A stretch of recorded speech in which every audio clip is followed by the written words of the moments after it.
kita semua ini sudah punya Roh Kudus. Tetapi saudara, walaupun saudara dan saya punya Roh Kudus, tetapi dia bilang jangan cuma sampai dipunya roh, tapi harus penuh roh. Amin. Contoh, saya punya gelas. Saya isi itu gelas itu dengan air. Tadinya gelas itu kosong. Nah, supaya gelas itu penuh harus saya isi apa, Mak? Air sampai penuh. Nah, begitu juga kita. Saudara saya punya roh. Tetapi firman Tuhan bilang, saudara, kita ini jangan cuma sampai punya Roh Kudus, harus penuh roh. Tanda-tanda kepenuhan roh, maka penuhlah mereka dengan Roh Kudus. Lalu mereka mulai berkata-kata dalam bahasa-bahasa lain, seperti yang diberikan oleh roh itu kepada mereka untuk mengatakannya. Ketika kita penuh Roh Kudus, kita akan diberikan bahasa-bahasa yang baru. Makanya saudara, Alkitab katakan begini, Kisah Para Rasul 1 ayat yang ke-8. Tetapi kamu akan terima kuasa kalau Roh Kudus itu turun ke atas kamu, dan kamu akan menjadi saksiku di Yerusalem, Yudea, Samaria, dan sampai ke ujung bumi. Berarti Roh Kudus itu adalah kuasa apa, Pak Martin? Kuasa untuk bersaksi. Amin. Saudara tahu, ketika Petrus dipenuhkan dengan kuasa Roh Kudus, Alkitab berkata, mereka berkhotbah yang penuh keberanian. Oh, luar biasa. Sampai ribuan orang bertobat cuma karena apa, Pak? Kuasa Roh Kudus. Suamiku khotbah tentang Ananias dan Safira minggu lalu, Pak, ya. Minggu lalu. Saudara, itu Ananias dan Safira itu zaman gereja mula-mula. Kalau zaman gereja mula-mula, kalau kita punya harta kekayaan, ya, itu harus milik bersama. Misalnya contoh, Mama Ersi jual rumah, Pak Martin jual tanah. Nah, kalau Mama Ersi jual rumah, Pak Martin jual tanah, itu bukan makmurnya. Pak Martin bukan kamu punya. Itu harus diletakkan dulu di kaki rasul-rasul. Kemudian Alkitab berkata, baru dibagi rata kepada semua jemaat. Kisah Para Rasul 2 ayat 41 sampai 57. Cara hidup jemaat yang pertama. Orang-orang yang menerima perkataannya itu memberi diri dibaptis, dan pada hari itu jumlah mereka bertambah kira-kira 3.000 jiwa. Mereka bertekun dalam pengajaran rasul-rasul dan dalam persekutuan, dan mereka selalu berkumpul untuk memecahkan roti dan berdoa. Maka ketakutanlah mereka semua, sedang rasul-rasul itu mengadakan banyak mujizat dan tanda. Dan semua orang yang telah menjadi percaya tetap bersatu, dan segala kepunyaan mereka adalah kepunyaan bersama. Dan selalu ada dari mereka yang menjual harta miliknya, lalu membagi-bagikannya kepada semua orang sesuai dengan keperluan masing-masing. Dengan bertekun dan dengan sehati mereka berkumpul tiap-tiap hari dalam bait Allah. Mereka memecahkan roti di rumah masing-masing secara bergilir, dan makan bersama-sama dengan gembira dan dengan tulus hati, sampai memuji Allah. Dan mereka disukai semua orang, dan tiap-tiap hari Tuhan menambah jumlah mereka dengan orang yang bersama. Oh, luar biasa, Mak. Kalau kita sehati, sepakat bersama melakukan hal seperti yang dilakukan oleh rasul-rasul dahulu, firman Tuhan katakan setiap hari mereka ditambah-tambahkan bilangan orang percaya. Dan semua orang yang telah menjadi percaya tetap bersatu, dan segala kepunyaan mereka adalah kepunyaan bersama. Pak Martin jual tanah, itu nggak boleh kamu punya itu, Pak. Dibawa di kaki rasul dulu, dibawa di kaki pendeta dulu, didoakan, baru dibagi. Ananias dan Safira, ketika mereka jual tanah, rasul tanya, berapa harga penjualan? Harga mungkin 100 juta, dia bilang 50 juta. Kalau kita punya kuasa Roh Kudus itu tidak bisa dibohongin, tidak bisa didustai. Makanya Alkitab katakan, ketika Ananias dan Safira berbohong di depan kaki rasul-rasul, saat itu juga mereka dibunuh oleh Roh Kudus. Dibunuh oleh Tuhan. Karena Roh Kudus itu adalah Tuhan sendiri. Itu Alkitab katakan. Makanya waktu itu mereka ketakutan. Ketakutan, saudara.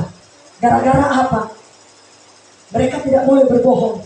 Kalau sampai mereka berbohong, apalagi kalau sudah dibawa diikat di rasul-rasul, kemudian mereka berbohong, itu langsung dibunuh. Karena pekerjaan roh itu luar biasa. Manifestasi Roh Kudus itu tidak bisa dibatasi oleh apapun, melampaui akal pikiran manusia. Makanya di ayat 2 katakan begini. Ini rasul-rasul ini kan pergi menginjil toh. Di Partia, di Media, di Mesopotamia.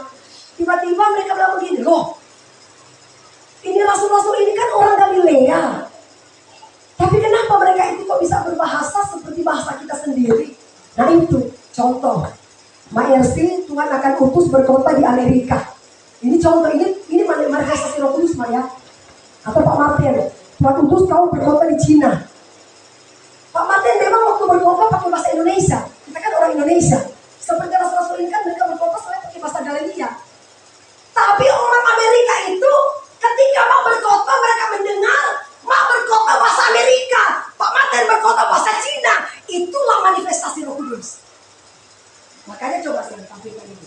Kisah 2 ayatnya yang ke-7 dan seterusnya. Dan ini akan terjadi di akhir zaman. Makanya saudara saya katakan, mintalah kepenuhan Roh Kudus.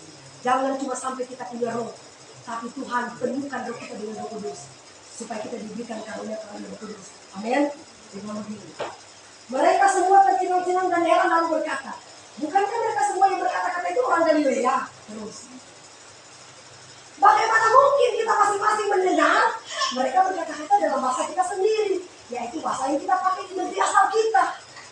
Sebenarnya saudara, kalau gereja Pantekosta 10 hari mereka harus ada di gereja. Selama seperti murid-murid, mereka harus berada di Loken Yerusalem untuk menantikan janji Bapa.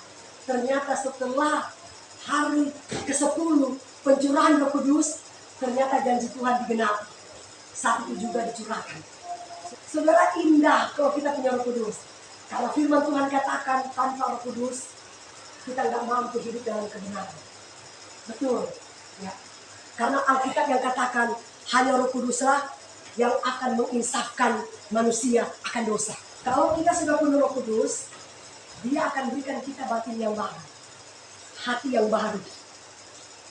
Tadinya kita tidak mampu melakukan kebenaran, tapi karena Dia sudah penuhkan kita dengan Roh Kudus, maka ketika kita melakukan dosa, itu ada batin yang luar biasa menuju kita. Betul nggak? Kamu akan kuberikan, Dia bilang, hati yang baru, roh yang baru di dalam batinmu. Dan aku akan menjauhkan dari tubuhmu hati yang keras dan kuberikan kepadamu hati yang taat. Saudara, contoh seperti yang saya bilang tadi. Contoh saya berhantam dengan suamiku. Karena saya sudah diberikan hati yang baru, batin yang baru. Aduh, pokoknya mau 1 hari, 2 hari, 3 hari ini hati tidak tenang. Batin ini luar biasa, Mak, menggocok. Iya kan? Mau tak mau harus berdamai. Iya toh, Mak? Betul nggak pasal? Karena ini, siapakah yang selalu menegur di dalam batin? Ini roh Tuhan. Dia bilang, tidak boleh begitu. Mengampuni. Aduh, nggak mau mengampuni. Mengampuni. Ayo kan, Mak? Mas sudah dialogkan begitu kan, Mak? Jadi kita nggak bisa, saudara, kalau kita tidak mengampuni. Atau kita melakukan dosa kejahatan apapun. Ada roh yang menuduh kita. Mau tak mau kita harus mengakui. Kalau kita tidak mengakui, kita akan dipukul sama Tuhan. Karena apa? Tuhan bilang, siapa suruh kamu kabar, bukan? Iya karena kita bisa sakit sebenarnya. Itulah fungsi Roh Kudus. Ya. Itu fungsi Roh Kudus. Coba saudara lihat lagi. Matius pasal yang ke-28 ayat yang ke-20. Dan ajarlah mereka melakukan segala sesuatu yang telah kuperintahkan kepadamu. Dan ketahuilah, aku menyertai kamu senantiasa sampai kepada akhir zaman. Saudara, Yesus berjanji. Ketika Dia pergi ke surga, Dia akan memberikan Roh Kudus kepada kita. Dan Dia janji, Dia akan menyertai kita lewat Roh Kudus sampai akhir zaman. Amin. Itulah Tuhan yang luar biasa. Haleluya. Dia tidak akan pernah membiarkan kita kesendirian di dunia ini. Dia tidak membiarkan kita menjadi yatim piatu. Tetapi Dia berikan rohnya kepada kita supaya kita bisa hidup bersama dengan Tuhan. Amin. berdoalah minta kepenuhan Roh Kudus. Memang kita semua sudah ada Roh Kudus, tetapi kepenuhan itu yang harus kita minta, supaya kita diberikan roh kepekaan lagi kepada Tuhan, diberikan hati yang baru, batin yang baru, dan kita diberikan karunia Roh Kudus. Kalau kita berbahasa roh, kita tidak bercakap-cakap dengan manusia, kita kontak dengan Bapa. Karena bahasa roh itu, kata Alkitab, tidak bisa dimengerti oleh manusia, tetapi itu bahasa Allah. Kita cuma kontak dengan Tuhan. Setan pun tidak mengerti bahasa itu. Makanya firman Tuhan katakan, alangkah baiknya kita berdoa dengan akal pikiran kita, kita juga harus berdoa dengan roh. Karena kalau kita berdoa cuma dengan akal, setan bisa mengerti bahasa itu. Tapi kalau kita berdoa dengan bahasa roh, setan tidak mengerti. Makanya kita langsung kontak dengan Bapa, dan Bapa akan langsung menjawab setiap doa-doa saudara bisa. Amin. Itulah fungsi Roh Kudus. Jadi singkat saudara firman Tuhan yang saya sampaikan. Saya nggak usah jelaskan panjang-panjang, karena kalau jelaskan panjang-panjang nanti kita nggak nangkap lagi. Yang penting saudara mengerti dan saudara berdoa saja sama Tuhan. Tuhan, saya ingin sekali penuh dengan Roh Kudus.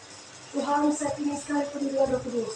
Dan Mak Esti, Mak Jo yang sudah penuh Roh Kudus, tetap kembangkan terus itu.